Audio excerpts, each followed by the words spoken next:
안녕하세요. 혹시 우리가 매일 다니는 학교가 스스로 생각하고 길까지 알려주는 똑똑한 공간이 된다면 어떨지 상상해 보신 적 있나요? 오늘은 바로 이 혁신적인 디지털 지도가 학교의 미래를 어떻게 완전히 바꾸어 놓을지 그 엄청난 가능성 속으로 함께 들어가 보겠습니다. 으리으리하게 큰 학교 건물 안에서 혹시 길을 헤매본 경험 다들 있으시죠? 특히 학기 첫날 수많은 복도랑 어쩜 그리 똑같이 생겼는지 그 교실 문들 앞에서 다음 수업 어디서 하는지 몰라 당황했던 기억 아마 많은 분들이 맞아 하실 거예요. 이 복잡한 학교라는 공간이 때로는 거대한 미로처럼 느껴지곤 하죠. 사실 지금까지 우리는 학교를 파악하기 위해서 이런 낡고 멈춰있는 종이 도면에 의존해 왔어요. 한번 만들어지면 업데이트도 안 되고 봐도 뭐가 뭔지 알기 복잡하기만 하죠. 하지만 이제는요, 실시간으로 스스로를 업데이트하면서 언제나 정확하고 심지어 이 공간이 어떤 의미를 갖는지까지 이해하는 말 그대로 살아있는 디지털 지도의 시대가 오고 있습니다. 자, 그 해답이 바로 여기에 있습니다. 이건 그냥 그림이 아니에요. 스스로 보고 이해하고 늘 최신 상태를 유지하는 하나의 스마트 시스템이죠. 바로 스스로 똑똑해지는 지도에 대한 이야기입니다. 그럼 이렇게 정확한 실내 지도를 만드는데 가장 큰 걸림돌은 뭘까요? 맞습니다. 바로 이 끊임없이 움직이는 수많은 사람들이에요. 특히 쉬는 시간, 학생들로 가득 찬 복도는 정말 이제 혼돈 그 자체죠. 그런데 정말 놀라운 건 딥러닝 기술이 이 복잡한 상황 속에서 움직이는 학생들을 이건 움직이는 객체구나 하고 정확하게 알아챈다는 겁니다. 마치 영화 속 특수효과처럼 사람과 건물의 고정된 구조물을 기가 막히게 분류해내려 시작하는 거죠. 그리고 마침내 이렇게 움직이는 사람이라는 노이즈를 완벽하게 싹 걸러내고 나면 건물의 순수한 뼈대만 남게 됩니다. 이게 바로 항상 정확하고 최신 정보를 담고 있는 지도의 비밀이에요. 학생들이 아무리 많아도 지도는 건물의 진짜 모습을 절대 잊지 않는 거죠. 이런 마법 같은 일을 가능하게 하는 첫 번째 핵심 기술, 바로 시멘틱 SLM입니다.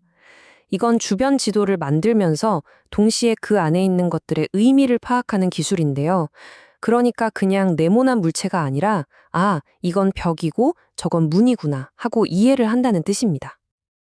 그리고 두 번째 핵심 기술은 공간 온톨로지인데요. 이건 지도에 지능과 체계를 부여하는 말하자면 뇌의 역할을 하는 거라고 보시면 돼요. 이 교실은 2층에 있다. 그리고 2층은 저 건물에 속해 있다.처럼 공간들 사이의 논리적인 관계를 착착 정리해주는 거죠. 거대한 도서관의 데이터베이스처럼 말이에요. 자, 그럼 이 똑똑한 지도가 학교를 운영하는 잘 보이지 않는 뒷단의 관리 영역은 또 어떻게 혁신할까요? 지금부터 학교 관리의 세계로 한번 들어가 보겠습니다. 시설 관리자 분들께 이 기술은 이런 의미일 겁니다. 매번 줄자 들고 다니면서 확인해야 했던 그 낡아빠진 종이 도면이 이제는 알아서 업데이트되고 심지어 검색까지 되는 스마트 엑셀 파일로 바뀌는 것과 같다는 거죠. 와, 정말 기가 막힌 비유 아닌가요? 구체적으로 뭐가 달라지냐고요? 우선 언제나 최신 상태인 준공 도면을 자동으로 갖게 되는 거예요. 갑자기 어떤 교실에 배관이나 배선 정보가 필요하다? 클릭 한 번으로 바로 찾아낼 수 있죠. 무엇보다 대단한 건 비싼 장비 없이 그냥 우리가 흔히 보는 청소 로봇 같은 걸로도 데이터를 모을 수 있으니까 비용까지 확 줄일 수 있다는 겁니다. 자, 이번엔 시야를 좀 더 넓혀서 수백 개 학교를 관리하는 교육청 입장에서 한번 볼게요. 이 기술은요, 마치 저마다 다른 언어로 쓰여있던 수천 개의 학교 장부를 하나의 표준어로 통일시켜주는 것과 같습니다. 드디어 모든 학교를 같은 기준으로 보고 비교할 수 있게 되는 거죠. 이게 가능한 이유가 바로 이 BOT, 즉 건물 위상 온톨로지라는 표준 덕분입니다. 모든 학교의 공간 정보를 캠퍼스 단위에서부터 건물, 층, 그리고 개별 공간에 이르기까지 아주 일관된 구조로 정리해버리거든요. 이렇게 데이터가 표준화될 때 비로소 진짜 혁신이 시작되는 겁니다. 이게 왜 중요하냐면요. 교육청이 이제 감으로 일하는 게 아니라 정확한 데이터에 기반해서 예산을 쓸 수 있게 돼요. 예를 들어 우리 관내에 휠체어 접근이 안 되는 교실이 있는 학교가 어디지?를 단 한 번의 검색으로 찾아내서 엘리베이터 설치를 우선적으로 지원할 수 있게 되는 거죠.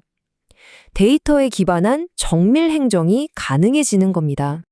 자, 이제 관리자들의 이야기를 넘어서 이 기술이 학교 안에 있는 학생, 교직원, 그리고 방문객, 바로 우리 모두에게 어떤 직접적인 변화를 가져오는지 한번 살펴보겠습니다.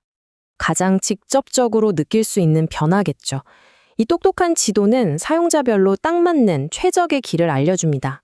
일반 학생에게는 가장 빠른 계단길을, 그리고 휠체어를 이용하는 학생에게는 엘리베이터나 경사로가 포함된 길을 알아서 안내해 주는 거죠. 그야말로 모두를 위한 맞춤형 내비게이션입니다. 그리고 이건 정말 중요한 부분인데요. 위급 상황에서 소중한 생명을 구할 수도 있습니다. 화재가 났을 때 구조대원들에게 골든타임을 벌어줄 가장 안전하고 빠른 진입로를 제공하고요. 학생들 스마트폰에는 증강현실, 즉 AR로 마치 영화처럼 대피 경로가 눈앞에 펼쳐집니다. GPS가 안 터지는 실내에서도 길 잃은 사람을 찾는 데 결정적인 도움을 줄 수 있고요. 이 기술은 단순히 지도를 만드는 걸 넘어서요, 미래 학교의 토대가 되는 디지털 공간 그 자체라고 할 수 있습니다. 앞으로 어떤 가능성들이 열릴까요? 한번 상상해 보세요. 과학실 책상 위로 태양계가 AR로 생생하게 펼쳐지는 그런 몰입형 학습이 가능해지고요. 복도에서 보관실 어디야? 라고 물으면 음성 비서가 친절하게 길을 안내해 줍니다. 더 나아가서는 학교의 공간 데이터가 도시 전체의 재난 대응 시스템과 연결돼서 우리 아이들을 지키는 더 큰 사회 안전망의 일부가 될 수도 있습니다. 오늘 이야기의 핵심을 딱 한 문장으로 정리하자면 바로 이겁니다. 학교 지도는 더 이상 복잡하기만 한 미로 그림이 아니라는 것. 이제 우리가 직접 검색하고 분석하고 질문할 수 있는, 의미를 이해하는 살아있는 도서관 데이터베이스가 되는 것입니다.